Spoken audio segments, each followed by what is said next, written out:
तो मैं इनकलाबी नौजवान सभा अरवाइये की तरफ से पूरे देश में, अभी कल ही हम लोगों की मीटिंग खत्म हुई और ये तय हुआ कि हम लोग पूरे देश में इस पूरे हड़ताल के साथ मजबूती से शामिल होंगे।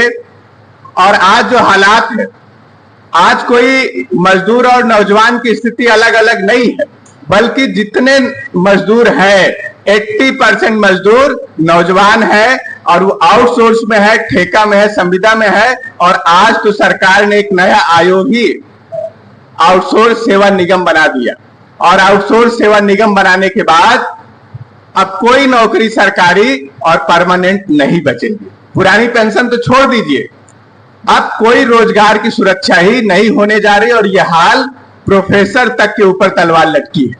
और मैं आज जब बात कर रहा हूं कि प्राइमरी एजुकेशन से लेके आईएएस तक लेटरल एंट्री शुरू हो गया है, माने जो सरकार के मनमाने लोग होंगे उनकी ही नियुक्ति होना है। ये तो एक पहलू है। दूसरा पहलू यह है कि सीए एनआरसी सिर्फ मुसलमानों के लिए नहीं आया, बिहार के अंदर दिख गया कि कैसे इस देश के आम लोगों को, गरीब लोगों को वोट देने के अधिकार से वंचित करना चाहती है सरकार। ये बहुत बड़ा सवाल है। जिस तरह से लेबर लॉ लाके, 4 श्रमिक कोड लाके मजदूरों का हक छीन लिया है, अब उनको अपाहिज बना दिया है। 3 कृषि कानून लाके किसानों को अपाहिज बना दिया है।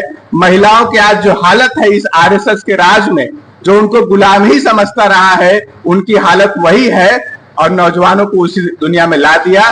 और किसी को भी मजदूर संगठन बनाने का राइट और वोट देने का राइट, किसानों के न्यूनतम हक अधिकार का राइट और नौजवानों को काम का अधिकार, अगर इतना छीन गया तो आरएसएस का जो हिंदू राष्ट्र का सपना है इससे कोई अलग नहीं है। वो यही चाहते हैं कि हम दूसरी तरह से गुलामी करें। और आज ये जो हड़ताल हो रही है, ये हमारे पास मौका है।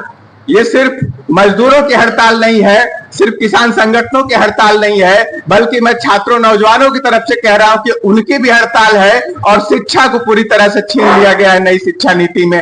तो आज जो प्राइमरी एजुकेशन की बात हो रही थी, 27,000 स्कूल चिन्हित हुए हैं और इन 27,000 स्कूलों में सबसे ज्यादा प्रभावित वंचित तबके के लोग होंगे और उसमें लड़कियां।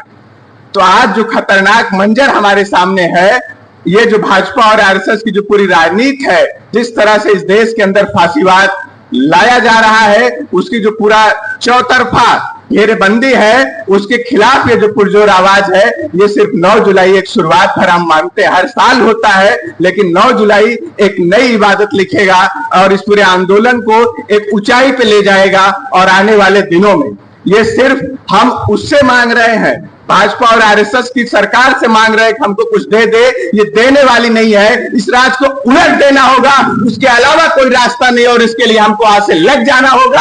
और यही वो ताकत है जो एक संगठित आवाज बन के आगे बढ़ेगी और इनको एक एक ओर से नेस्तनाबूद करना होगा। भाजपा को तो हम एक एक व्यक्ति के दिमाग से बाहर करेंगे, उसके बिना हमारा जीना मुश्किल है। तो हमें अपनी भी लड़ाई का फलक बढ़ाना है और इस लड़ाई को मजबूत करना है। बहुत बहुत शुक्रिया, आप हमको मौका दिए। जय भीम, लाल सलाम।